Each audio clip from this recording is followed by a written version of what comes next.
My name is Amy Whittingham, and I'm 32 years old.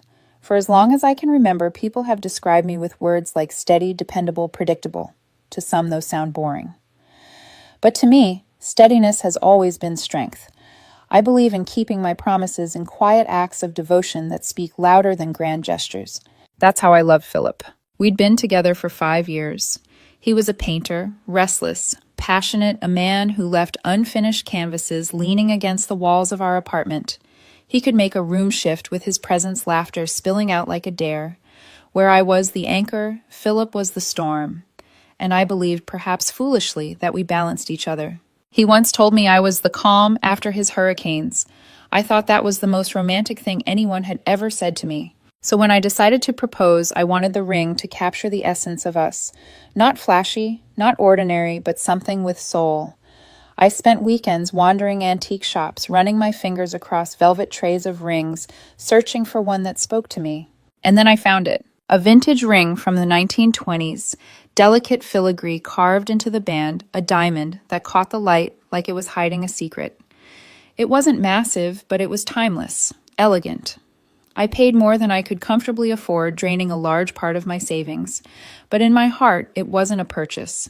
It was an investment in the life we would build together. I planned every detail of the proposal. A quiet evening at home, his favorite meal, simmering in the kitchen pasta with cream sauce and roasted garlic bread, a bottle of red wine breathing on the table. Candles lit their warm glow, flickering against the unfinished canvases around us. When dinner was finished, I told him to close his eyes. My pulse thundered so loudly it drowned out the soft hum of music in the background. I slipped the velvet box from my pocket, lowered myself onto one knee, and whispered, "Open them." His eyes opened, and for one suspended breath, time froze. His gaze dropped to the ring, then flicked up to me. And that's when I saw it. A flicker, small, fleeting, but undeniable. Not surprise, not joy, something sharper, colder. A twitch of his mouth, a narrowing of his eyes, something that looked dangerously close to contempt. But then, just as quickly, it vanished. His face lit up with a wide, dazzling smile, and he said my name with a tremble in his voice. "Amy, it's beautiful. Yes, of course, yes." Relief crashed over me in a wave so strong it left me dizzy. My hand shook as I slid the ring onto his finger.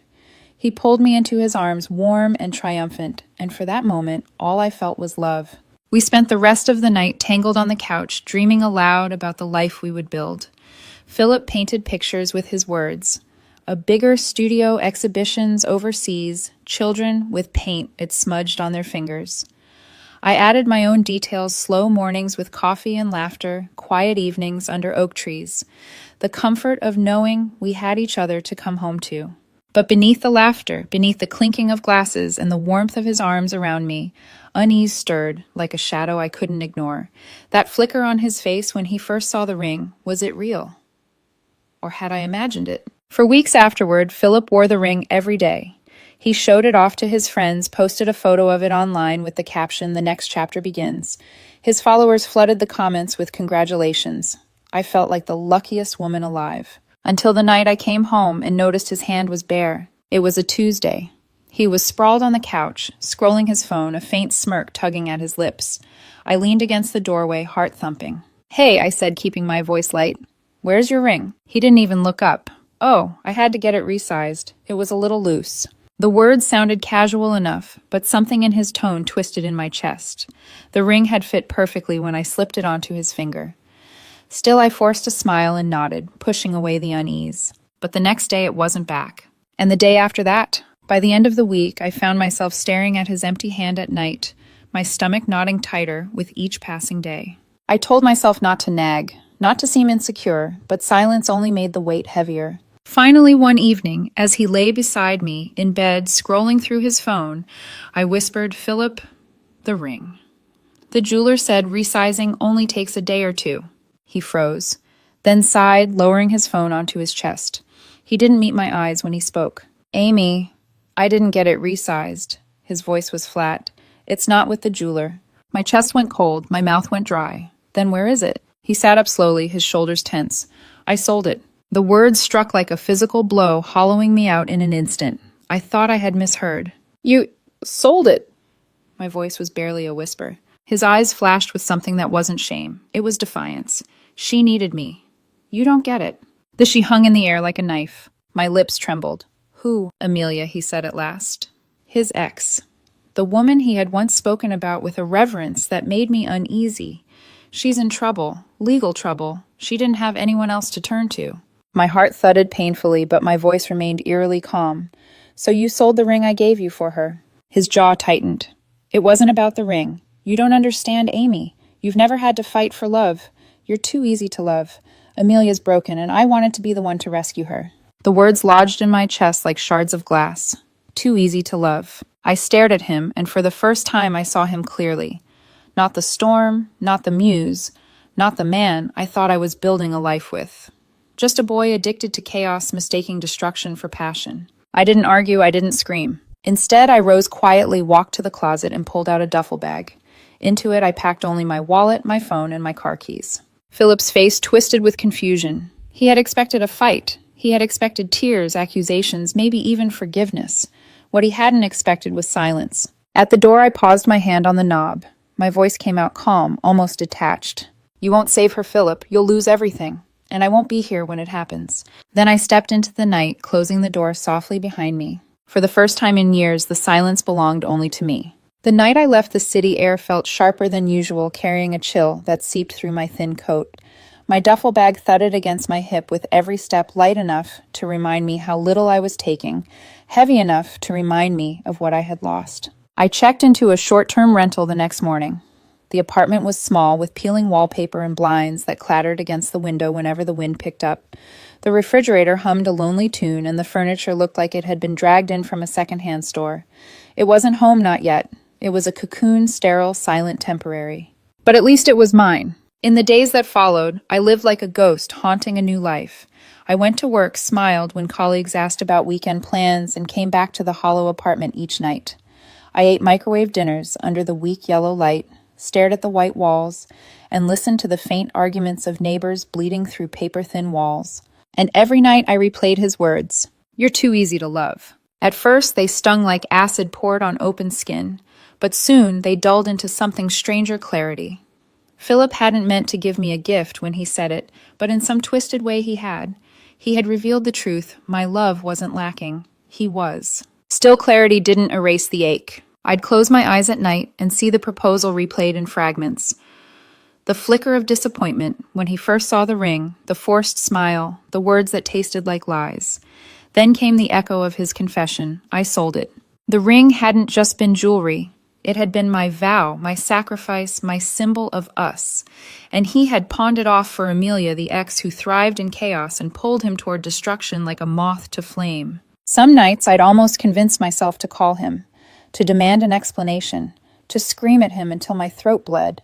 My fingers would hover over his name in my contacts, but each time I stopped. What was there left to hear? That Amelia was different, that I didn't get it, that my steadiness was a flaw. No, I refused to give him that satisfaction. I started cooking again, not for us, but for me. My first attempt, a lemon chicken dish, came out charred and bitter. I laughed for the first time in weeks as I scraped the blackened edges into the trash. The next night, I tried again, and the night after that. With every meal, I began reclaiming my kitchen, reclaiming my space. On weekends, I dusted off my old camera. Photography had once been a quiet passion of mine, something Philip used to dismiss as a hobby for people who don't have real ambition. But when I pressed the shutter and captured the way sunlight spilled over an abandoned bench, I felt something stir in me. I started walking through the city with my camera, framing lives that weren't mine. An elderly couple holding hands on a park bench, a street musician lost in his music, children chasing pigeons across the square. Ordinary scenes, but seen through my lens, they felt extraordinary. I uploaded a few online. To my surprise, strangers noticed. "This feels raw," one comment read. "There's warmth in your perspective," another said. Small words, but they filled me with more validation than Philip ever had. But the nights were still the hardest. I'd lie awake staring at the cracked ceiling, haunted by the silence Philip left behind. That silence wasn't peaceful, it was hollow, demanding. My mind whispered cruel questions. What if you'd been more exciting? What if you'd fought harder to keep him? What if steadiness was never enough? One evening, 3 months after I'd left, I came home to find an envelope slipped under my door. The handwriting was messy, rushed, but I knew it instantly. Philip. My hands shook as I unfolded the paper. Amy, please, I made a mistake. She's gone. I was wrong. I need you. I read it twice, waiting for a flood of emotions. Anger, maybe. Sadness. Relief.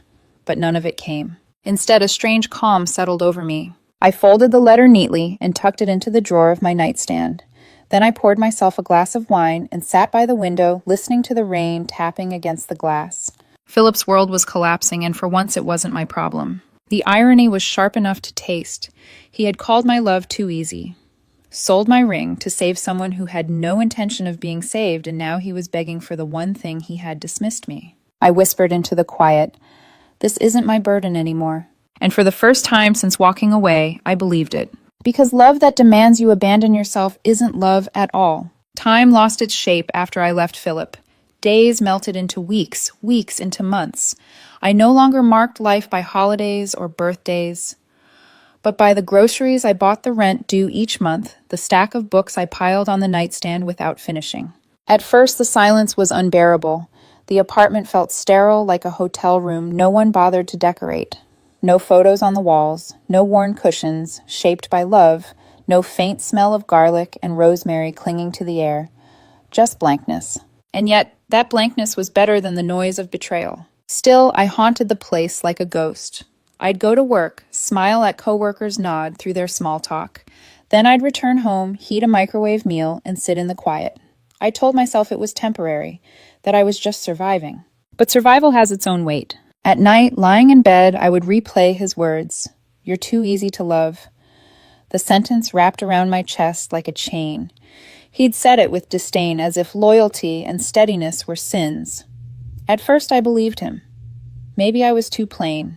Maybe love was supposed to be fiery, full of chaos and grand rescues. But each time the memory replayed, something inside me shifted. Slowly, painfully, I began to see the truth. My love wasn't the problem. His hunger for destruction was. Still, the wound lingered. I'd close my eyes and remember the look on his face when I proposed, the flicker of disappointment, the contempt he tried to mask. Then I'd remember his confession I sold it. The ring had been more than metal and stone. It was months of searching, a chunk of my savings, a symbol of the life I wanted with him. He had pawned it off like it was nothing, trading our future for Amelia's chaos. And that was the hardest part. Not the loss of the ring, but the realization that our love had always been less valuable to him than his addiction to broken things. One night, I stood in the kitchen holding my phone. His name glowed on the screen. My thumb hovered over the call button, tempted by the urge to scream to demand answers. But I stopped. I knew exactly what he would say, that I didn't understand, that Amelia needed him, that passion mattered more than stability. I put the phone down and let the silence stay. Instead, I found new rituals. I started cooking again. Not the meals Philip loved, but ones I chose for myself. Dishes full of spices he had once complained about, desserts he'd dismissed as too sweet. My first attempt, a lemon tart, collapsed in the oven. I laughed for the first time in weeks as I scraped it into the trash. The second try came out better, and by the third I was proud. Each dish tasted like reclamation. I dusted off my old camera, too. For years, Philip had dismissed photography as a hobby without ambition. But when I pressed the shutter, capturing the way morning light curved across the cracked pavement, something stirred in me. I wandered the city with my camera. I framed children, chasing pigeons, street musicians lost in their songs, vendors, stacking fruit into pyramids. None of it was extraordinary, but in the stillness of each shot, I saw beauty again. I uploaded a few photos online, nervous but curious. To my surprise, strangers responded, "This feels alive. Your perspective is warm." Those small affirmations filled me more than Philip's approval ever had. But nights still carried their shadows. Lying awake, I'd hear the hum of the refrigerator, the distant sirens, the neighbor's muffled television. In that stillness, doubts whispered, what if leaving was weakness? What if another woman would have stayed? What if love only matters when it's hard? The questions carved into me, but then I remembered Philip's words again. Too easy to love. And for the first time, I realized something: love isn't supposed to be hard to the point of breaking. Real love should never demand you abandon yourself. 3 months in, I found an envelope under my door. The handwriting was messy, but unmistakable. Philip. My pulse quickened as I unfolded the paper. Amy, please, I made a mistake. She's gone. I was wrong. I need you. The words stared back at me. I waited for my heart to clench, for my throat to close, for the ache of longing to return, but none of it came. Instead, I felt nothing. Not hatred, not love, just a calm, cool emptiness. I folded the letter and tucked it into my nightstand drawer without replying. Then I poured myself a glass of wine and sat at the window, watching the rain streak down the glass. For the first time since leaving, I understood his downfall wasn't my burden. His choices weren't mine to fix. The ring might have been sold, but its meaning wasn't gone. It lived in the silence I had claimed in the meals I cooked for myself, in the photographs hanging on my wall. I whispered into the dark, I'm free. And for the first time, I almost believed it. It was late afternoon when Jessica's name flashed on my phone. For months, she'd sent small updates, never quite letting me forget Philip's shadow. Usually I ignored them, but this time, against my better judgment, I answered. Amy, she breathed, her tone a mix of urgency and weariness. It's worse than you think. I leaned back against the couch, one hand cradling a mug of tea gone lukewarm. Go on. Her words spilled quickly, as if saying them fast might soften the blow. It wasn't legal trouble, Amelia. She was lying. The whole thing was a scam. She told Philip she needed money for a lawyer, but she was already wanted in 2 states. She's a professional con artist. She drained him and disappeared. I closed my eyes. The tea in my hand felt suddenly heavy. Jessica kept going. The police even showed up at his place looking for her. And now Philip's under investigation too, because she ran money through his accounts. He's a mess. I didn't respond right away. The words didn't sting. They didn't even surprise me. Instead, they slid into me like puzzle pieces clicking into place. Of course. Of course Amelia had been a scam. The irony was almost too perfect. He gave her everything, Jessica whispered.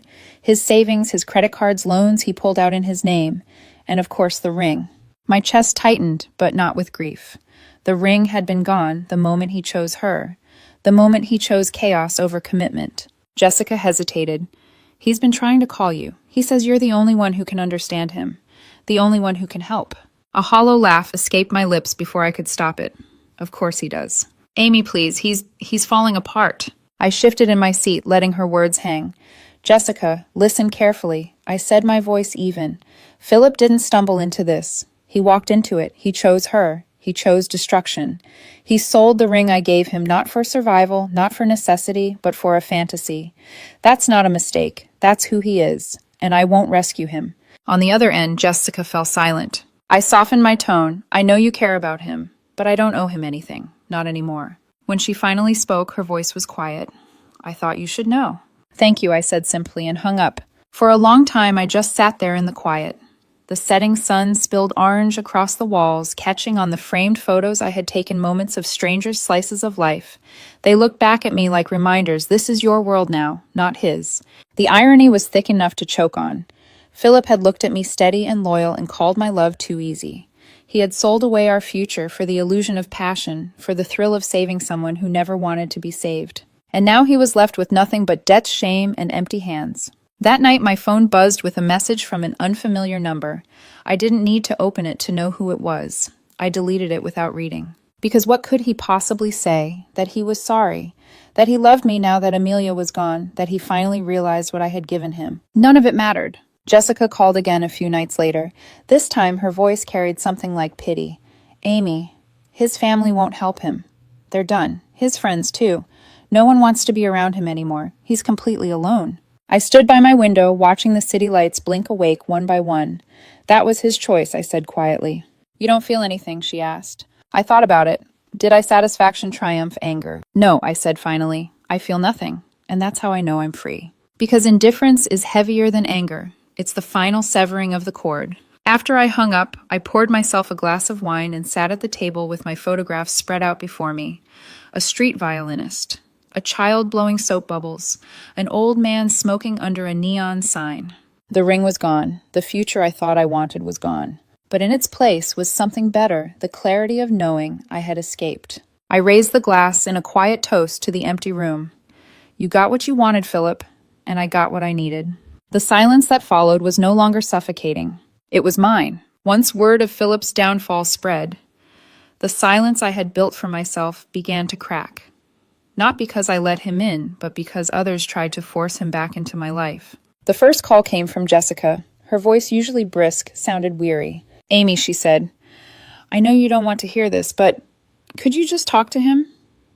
One conversation. He's unraveling.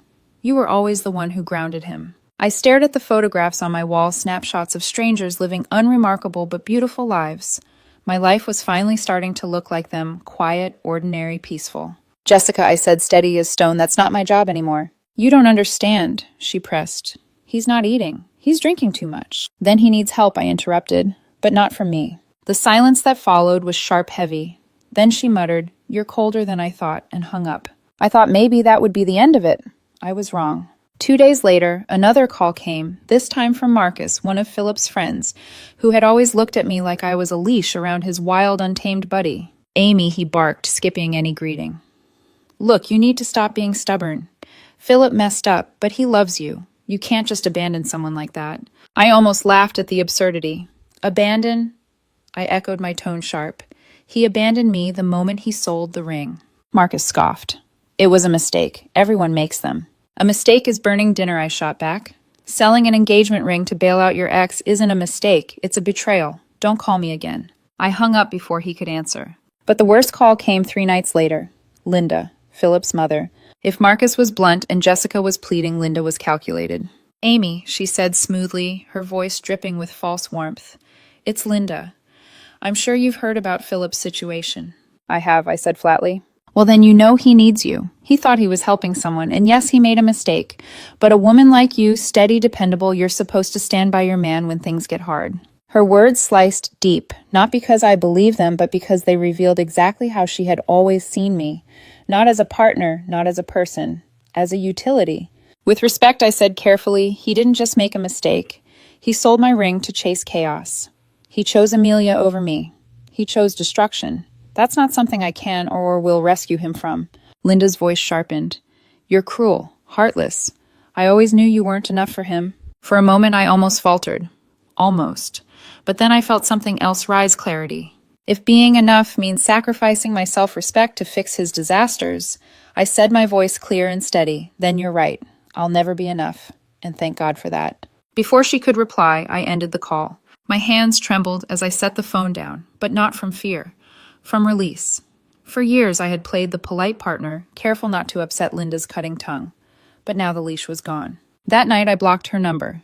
Then I blocked Marcus, then Jessica. One by one I cut away the voices trying to drag me backward. And with every block I felt lighter. The next morning I walked into my apartment and saw it with new eyes. The photographs on the wall glowed in the soft morning light. The kitchen smelled faintly of cinnamon from the bread I had baked. A plant on the windowsill unfurled a new leaf stretching toward the sun.